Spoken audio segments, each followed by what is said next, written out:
안녕하십니까.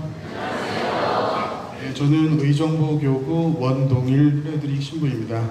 네, 지금 1지구에서 지구장으로 사목하고 있고 기후정의 생태환경 지역 담당으로 활동하고 있습니다. 기후정의란 말에 대해서 잠깐 말씀드리면 기후정의는 기후정의의 또 다른 이름이 평등이라고 볼 수 있습니다. 그래서 인간의 존엄과 평등이라는 나침반을 가지고 함께하는 분들이 많아졌으면 좋겠습니다. 저는 제가 왜 오늘 강론을 하게 되었나, 사실 계시도 오늘 받지도 않았는데 맹신부님이 시켜서 하는 것도 있지만 하느님께서 이끌어 주셨다고 생각을 합니다. 사실 작년에 1년 전에 대선이 있었잖아요. 그때 어떤 할머니께서 당신이 찍은 사람이 됐다고 너무 좋아하시는 거예요. 그러면서 저보고 자기가 찍은 사람 닮았다는 거예요. 그래서 그때 되게 황당했어요. 누구 찍으셨냐고. 2번 찍으셨다고. 그래서 그때는 기분이 별로 그렇게 좋지는 않았지만 그래도 교우분이 너무 좋아하시는 모습을 보면서 저도 그냥 축하드린다 말씀을 드렸는데, 오늘 우리는 정말 친일 매국, 검찰 독재, 윤석열 대통령의 퇴진을 요구하고 우리나라를 위기에서 구할 지혜를 청하기 위해 이 자리에 모였습니다. 천주교, 개신교, 불교 할 것 없이 종교계가 움직이고 있습니다. 이거 뭐 조명이 이거 혹시 유튜브에 나오는 거죠? 사실은 좀 저 얼굴 모자이크 좀 왜냐면 저희 어머니께서 또 윤석열 좋아하셔가지고 이거 나오는 거 알면 제가 혼나거든요. 네, 종교계가 이렇게 움직이고 있는데 사실 검찰 캐비넷이란 말 들어보셨죠? 검찰 캐비넷에는 정치인들과 언론의 여러 가지 파일들이 이제 보관이 되어 있기 때문에 그분들은 섣불리 지금 말하지 못하고 있다. 그래서 종교계가 지금 나설 수밖에 없다. 이렇게 볼 수가 있겠고요. 하느님의 캐비넷엔 검찰을 비롯한 윤석열의 파일이 낱낱이 기록되어 있습니다. 사실 지난 5월 17일 조선일보는 이렇게 보도를 했습니다. 조선일보가 지금 한국은 최대 위기, 윤 정부 실패할 자유도 없다. 이렇게 기사가 났어요. 보수 인사들도 윤석열 대통령이 불안하기는 마찬가지다 지금. 자, 그러면 이제부터 윤석열 대통령이 퇴진해야 하는 이유에 대해서 제 나름대로 말씀을 좀 드려보도록 하겠습니다. 여러분 혹시 윤타임이란 사이트 아세요? 윤타임.kr이란 사이트가 있습니다. 거기에는 윤석열 대통령이 임기가 얼마 남았는지 카운트다운이 되고 있어요. 그 사이트 들어가 보면. 그리고 그의 어록이 시간순으로 정리되어 있습니다. 윤타임에서 운영자가 뽑은 가장 인상 깊었던 윤석열의 말을 3가지 유형으로 정리를 했습니다. 첫 번째는 뭐냐면은 자신감 넘치는 무지. 작년 12월 22일에 청년들과의 간담회에서 이렇게 얘기를 했습니다. 기술이 발전하면 미래에는 구인 구직 앱이 생길 것이다. 근데 이미 그 앱을 청년들이 수백 가지를 쓰고 있었거든요. 그런데 그런 얘기를 너무나 자신감 있게 하고 매사에 자신감이 흘러 넘쳐 남을 가르치고 말하는 것을 좋아하는 듯 하다. 이렇게 분석을 해놨습니다. 그래서 1시간 회의를 하면 59분 동안 말을 독점한다는 그런 얘기도 있습니다. 네, 두 번째는 성찰 없는 발화. 말이 성찰 없이 바로 이제 나온다는 건데요. 100% 거부권을 행사하겠다. 지지율 1%가 돼도 할 일을 하겠다. 지난 4월 6일 채널A 보도였는데요. 이런 말을 보면 이것이 적절한 표현일까? 내가 이 말을 하면 어떤 일이 벌어질까 등의 고민이 일절 없이 날 것 그대로 말하는구나 생각하게 됩니다. 그리고 셋째 유형으로 분석한 것은 공감 능력의 결여입니다. 이태원 참사는 그 자체로 어처구니 없는 비극이고 추모를 위해 현장을 찾았던 시민들은 자신과 일면식도 없는 젊은이들의 죽음 앞에서 눈물을 흘렸습니다. 그런데 국민의 안위를 지켜야 할 대통령이 참사 현장에 들려 한다는 말이 여기서 그렇게 많이 죽었다고 였습니다. 작년 10월 30일이었습니다. 정말 윤석열 대통령에게 체리 따봉 날리긴 힘들군요, 진짜. 여기서 웃어주시네요.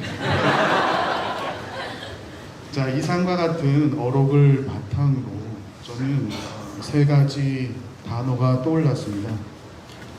기괴함, 위험함, 그리고 기회주의자라는 말이 떠올랐습니다. 윤석열 대통령이 퇴진해야 하는 첫 번째 이유는 윤석열의 기괴함에 있습니다. 아까도 말씀드렸지만 12구 참사 현장에서 여기서 그렇게 많이 죽었단 말이야 외에도 작년 8월 폭우 때 반지하 사고 현장에서 마치 구경꾼처럼 퇴근하다가 본 목격담과 자기 아파트도 물에 잠길 뻔했다는 이야기들을 한 것은 정말 기괴하게 들립니다. 그렇습니다. 사람에 대한 존중이 없고 공감 능력이 없습니다. 이런 사람이 대통령이 된 것 자체가 기괴한 일입니다. 이제 개사과나 하지 말고 국민 한 사람 한 사람의 고통을 헤아리고 그들의 손을 잡아주려고 손을 내미는 사람이 대통령이 되어야 합니다. 윤석열 대통령이 퇴진해야 하는 두 번째 이유는 위험함에 있습니다. 작년 북한 무인기가 침범했을 때 평화를 얻기 위해 압도적으로 우월한 전쟁 준비를 해야 한다고 말하며 그 기조를 한미 정상회담까지 끌고 가 워싱턴 선언을 통해 사실상 핵공유를 했다고 자랑하기까지 합니다. 하지만 미국 백악관의 고위 당국자는 핵공유는 사실상 아니라고 부인을 하였습니다. 그런데 말입니다. 핵공유는 미국이 아니라 우리랑 하고 있어요. 왜냐하면 윤석열 대통령의 혀가 핵폭탄이기 때문에 그것을 우리 국민이 공유하고 있으니 그게 핵공유 아닙니까?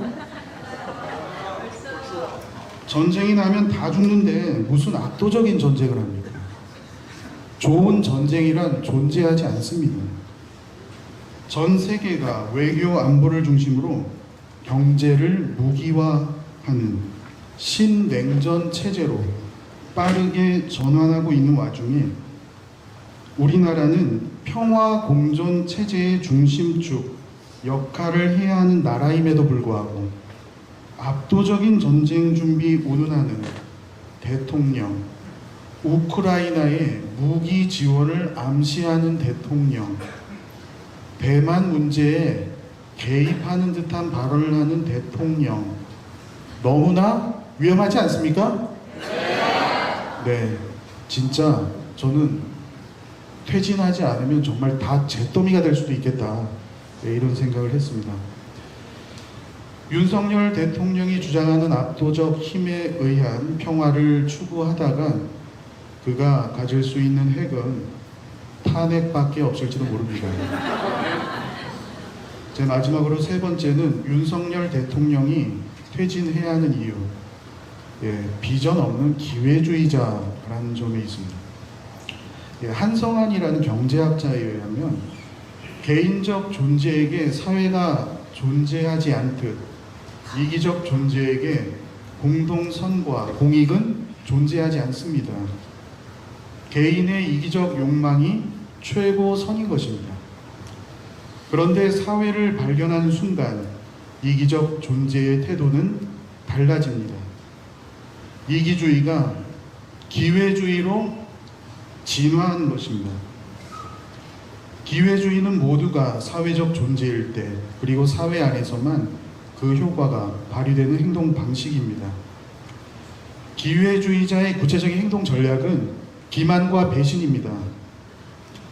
그런데 기회주의자가 사회를 악용하는 방식이 기만과 배신만 있는 것은 아닙니다.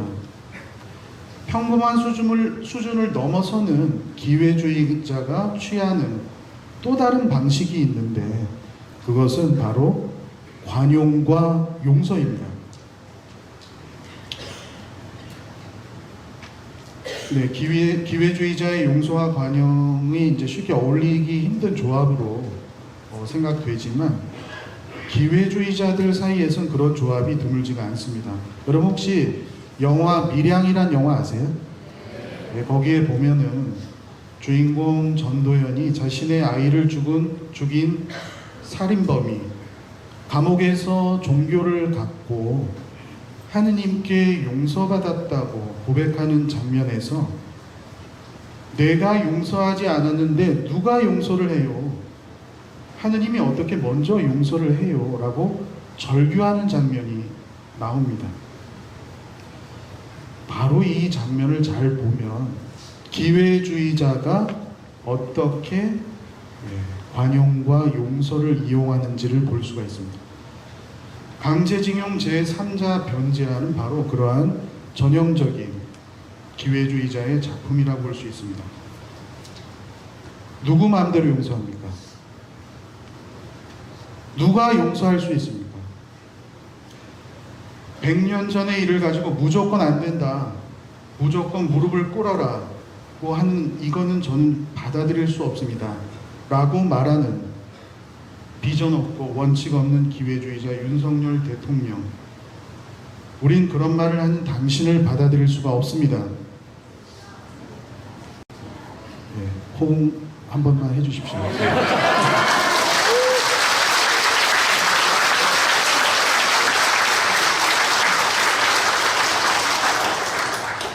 오늘 복음에서 예수님께서는 너희는 세상에 고난을 겪을 것이다. 그러나 용기를 내어라. 내가 세상을 이겼다. 라고 말씀하십니다. 이 말씀은 십자가에 못 박히시기까지 아버지 하느님께 온전히 내어 맡기시고 순종하는 것이 승리하는 것이라는 점을 말씀하시는 것입니다. 교회가 천상교회의 완벽한 모습이라는 승리주의에 빠져 이미 승리한 교회로 인식될 때 역사적으로 교회도 호전적인 집단이 될 수 있음을 우리는 역사의 교훈으로 뼈저리게 반성하게 됩니다. 승리주의에 빠진 교회가 되지 않기 위해 프란치스코 교황님께서는 시노달리타스적인 교회, 여정 중의 교회, 투쟁 중의 교회가 되길 요청하십니다. 지금 대한민국 검찰 조직도 그러한 조직으로 그러한 승리주의에 빠져 자신이 완벽한 조직이란 착각에 빠진다면 마찬가지로 호전적이고 이기적인 조직으로 전락할 수밖에 없을 것입니다. 요즘 윤석열 대통령은 검찰뿐만 아니라 기재부 관료들에게도 많이 의지한다는 이야기가 있습니다. 기획재정부가 건전성을 명분으로 재정을 좌지우지하는 모습은 검찰이 정의를 앞세워 수사 기소권을 자의적으로 남용하는 것과 유사합니다. 마지막으로 윤석열 대통령에게 묻고 싶습니다. 노동자를 사람으로 보긴 하시는 겁니까? 혹시 돈으로 보거나 경제 발전의 수단이나 도구로 보고 있진 않으시는지요? 민주노총 강원건설노조 3지부장 양회동 미카엘 형제님이 지난 노동절에 분신한 것에 대해 아무런 응답, 최소한의 인간적인 인식도 없습니다. 노동자들과 대화하고 그들도 대한민국의 국민임을 받아들이십시오. 정치는 전쟁이 아닙니다. 한쪽 편이 죽어야만 끝나는 전쟁이 아닙니다. 오히려 스포츠에 가깝습니다. 공정과 상식의 룰을 가지고 선의의 경쟁을 하는 그러한 것 말입니다. 품어 안을 수 없다면 이제 그만두십시오. 지난 1년간 정치는 실종, 경제는 파탄, 안보는 위험. 먹고 살기도 지금 너무나 힘든데 대통령까지 케어해야 하는 우리 국민 너무 불쌍하지 않습니까?